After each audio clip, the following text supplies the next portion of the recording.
Now we will see about the simplification of context-free grammar. Right? How to simplify the context-free grammar, and the context-free languages can be represented in some specific form, that is called as the normal forms.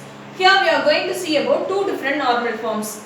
That is, one is the Chomsky normal form and second one is the Greibach normal form.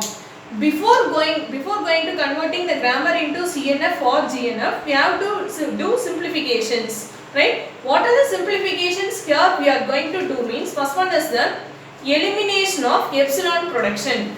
That is, if a production like this, A implies epsilon means this is called as the epsilon production. We have to eliminate this type of production from the grammar. Second one is elimination of unit production. That is, unit production means A implies B. Both the side it is having only a single variable. Right? This type of productions will be eliminated. And third one is the useless production. Useless production means, that is, because of the production there is no use in a given grammar. That type of productions are called useless production. Right? Now we will see how to eliminate these three different types of productions. Right? If you are having production like S implies AA slash epsilon and A implies SA slash epsilon. Right? Here S implies epsilon means S is called as a nullable variable. S is called as a nullable variable. Likewise, A implies epsilon. This A is also called as a nullable variable. And one more production you are having like this. B implies SA. B implies SA. Here S and A are already a nullable variable. So B is also a nullable variable. B implies it is having two nullable variable means then B is also said to be a nullable variable. Right? S implies epsilon, S is nullable.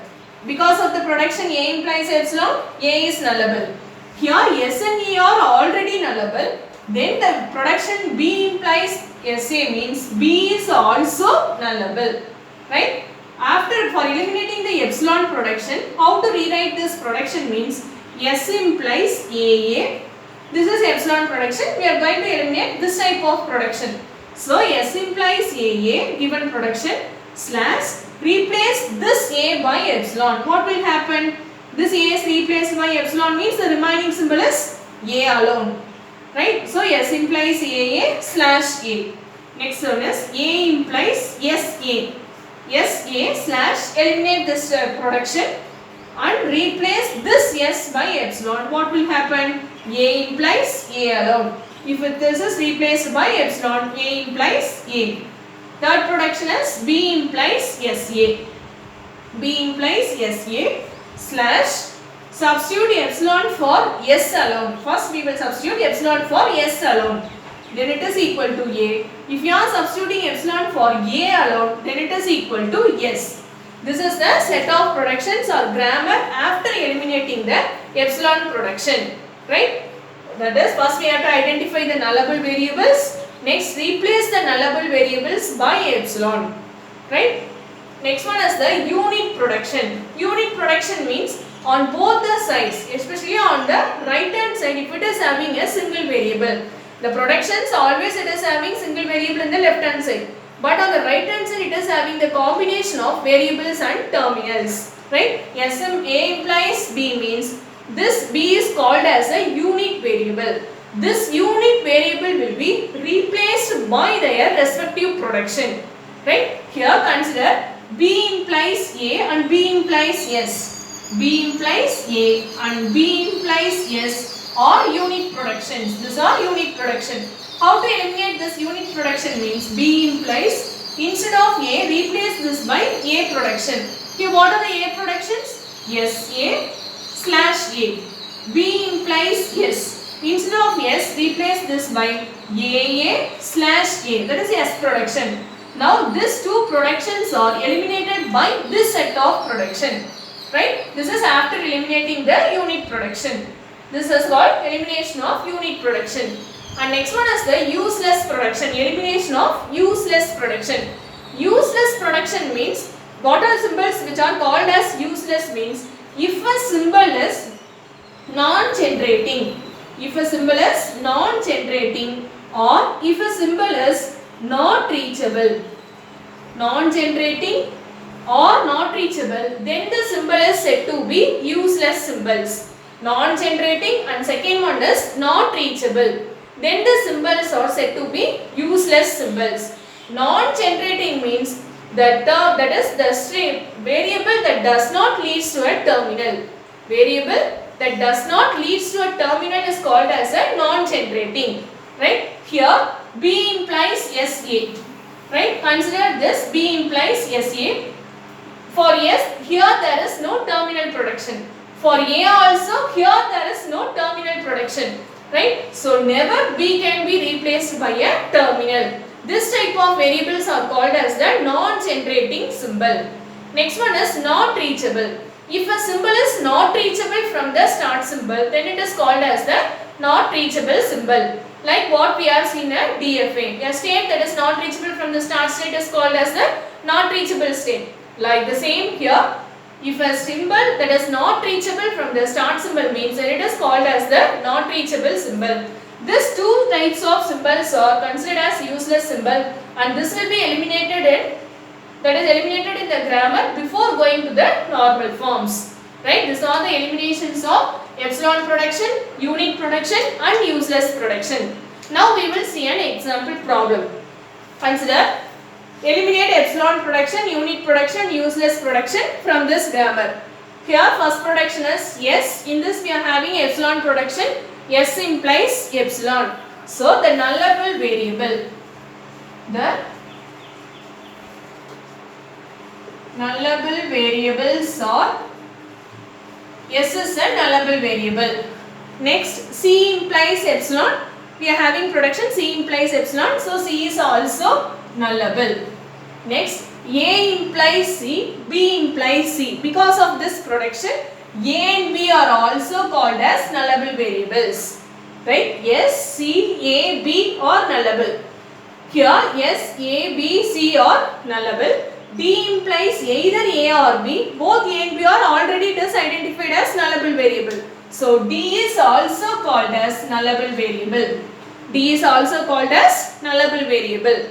Now all the variables in the given grammar are nullable. Now we will eliminate the epsilon production.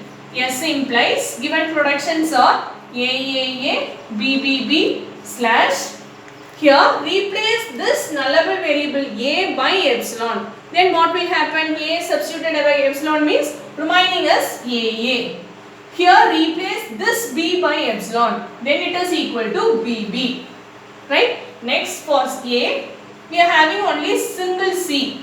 C is nullable, but here we should not replace this C by epsilon. If you are replacing this by epsilon means it becomes directly epsilon. Right? So A implies C slash A, B implies C slash B, C implies the given production is CDE. Here C and D are nullable variable. C and D are nullable variable. Replace C by epsilon. Then it remaining is DE. Replace D by epsilon means the remaining is CE. Replace both C and D by epsilon means that it is equal to E. This is after eliminating the epsilon production. Next D implies A, B slash AB. Here A and B are unit production, so we should not replace A and B by epsilon. This is the grammar after eliminating the epsilon production. Next. Yes, now we will next eliminate the unit productions. Right here, what are the unit productions? A implies C, B implies C, C implies E, D implies A and D implies B. These are the unit productions. So the unit pairs in the above grammar are A, C, B, C, D, A, D, B and C, E. These are the unit pairs. That is, the unit variable can be replaced by their respective production. Right? So in the first production, S production, there is no unit production. So S implies AA, S implies BBB, AA, BB. There is no change in the S production. Next, A implies C. It is a unit production. So replace this C by their production, by the C production. Here what are the seed productions? Instead of C, CDE, here CDE slash DE slash CE slash, already we are having A. A implies A. So slash A. Next B implies like this. Instead of C, we will replace the seed production CDE, DE, CE, E slash B. Here we are having B implies B. So B implies B. Next is seed production. C implies the same CDE, DE, CE, E. Right? There is no replacement for E. So we will have the same C implies E as it is. Right? Next D implies A slash B. What is A production? CDE slash DE slash CE slash E slash A. This is A production. For B, we are having the same 4 production followed by B. So slash B and B alone. Next, already for D, we are having AB. So slash AB. These are the D productions. These are the productions after eliminating the unit production. Right? Next, we will eliminate the useless production from this set of productions. Right? Already we told that is useless production means we have to check for the non-generating and non-reachable symbols from the start symbol. First check is there any not reachable symbols. First check is there any not reachable symbols. Not reachable symbols. Right? That is, here the start symbol is S. Right? Here S implies A and B. For A and B, here we are having, that is productions for A and B. S2A and S2B we are having production. So A and B are not reachable. Then from S to A and from A to C. A to C we are having production. So C is also reachable. Right? S to A we are having production. S to B we are having production. And from A and B to C. So C is also reachable. Next from C to D we are having production. So D is also reachable. But D is here, D is also reachable. From C to E we are having production. So E and D are also reachable. So there is no not reachable symbols in the grammar. All the symbols are reachable. So there is no not reachable symbols in the given grammar. Next, what is generating and non-generating symbol? If a variable leads to a terminal means, then it is called as the generating symbol. Here see here. S implies AA, BB. Here AA and BB are terminal. Right? So S leads to a terminal. Directly it leads to a terminal. S is a generating symbol. A implies A. Here A is a terminal. So A is also generating.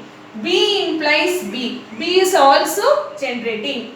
C implies there is no terminal. Right? There is no terminal for C. Direct terminal for C.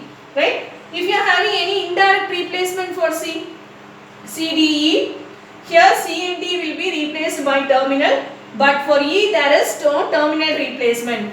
For E there is no terminal replacement. So E is called as a non-generating symbol. In the given grammar, which one is called as the non-generating symbol? Non-generating symbol. Non-generating symbol is E. Non-generating symbol is E. Here E is the non-generating symbol. So eliminate the productions, all the productions with the symbol E. Here what are the productions having E? What are the productions having E? There is no E production in S. So no problem. S implies AAA, BBB slash AA slash BB. No problem with the S production. Next, A implies, eliminate all the E production because E is a non-generating symbol. So here CDE, DE, CE, E. This all productions will be eliminated. The remaining production for A is A implies A. Right? Next for B, CDE, DE, CE, E are eliminated. The remaining is B implies B. Right? Next, Now see, here C is reachable or not? S to A to A, B to B. Now what happened? C becomes a not reachable symbol. Now C becomes a not reachable symbol. So eliminate all the C production. Eliminate all the C production. And what about D? Is there any production leads to D? S to A to terminal and B to terminal. But there is no reach to the state D. So D is also called as a not reachable symbol. Now D is also called as a not reachable symbol. So after eliminating the useless symbol, the remaining productions are S implies AAA, S implies BBB, S implies AA, S implies BB, and A implies A, B implies B. These are the resultant productions after eliminating these three types of productions. Right? This is the simplified grammar for the given grammar. Right? Thank you.